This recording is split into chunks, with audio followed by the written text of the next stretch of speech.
দুইটা tissue paper ব্যবহার করে এত সুন্দর গাজা বানানো যায় এটা জানা থাকলে আগে শত শত টাকা নষ্ট করতাম না গাজা কিনা। তো চলো রেসিপিটা দেখে আসি। আমি দুইটা হ্যান্ড টাওয়াল নিচ্ছি, যেটার 4টা পার্ট থাকে সেটাকে আবার আমি ফোল্ড করে নিছি। প্রথমে পেন্সিল দিয়ে দাগ দিয়ে এরকম গোল করে কেটে নিলাম। এবার সাইডের যে অংশগুলো সেইটা কাটে আমি ছোট ছোট গাজরের যে পাপড়ি সেটা বানাবো। অনেকে দেখছি এটা ফালাই দিয়ে, আমি এটা গাজর ব্যবহার করলাম। আর এই জন্য 2 মাথা দিয়ে এরকম কেটে নিয়ে তারপর এটারে পাপড়ির মতো বানাবো। এবার 2 আঙ্গুলের সাহায্যে এভাবে ডলা দিয়ে পাপড়িগুলো বানাইতে হবে। আর এগুলো বানাইতে গেলে হাত শুকনো থাকলে মাঝে মাঝে হবে না, তো আপনারা চাইলে একটু পানি বা একটু স্যাপ লাগাই নিতে পারেন হাতে। এবার টিস্যুর মাঝের এই রোলটার মধ্যে একটা একটা করে এরকম পাপড়ি দিয়ে একটু আঠা দিয়ে এভাবে লাগাই দিলাম।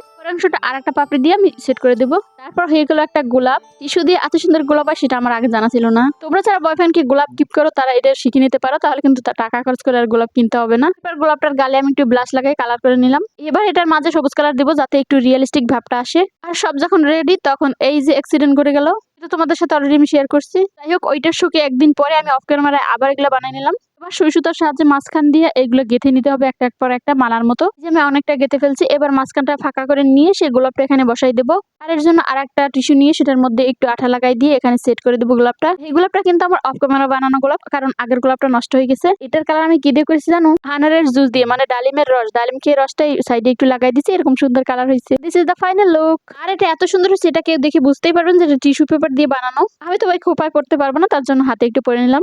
আজ এ পর্যন্ত, সবাই ভালো থাকবা। আল্লাহ হাফিজ, দেখা হবে অন্য কোনো ভিডিওতে।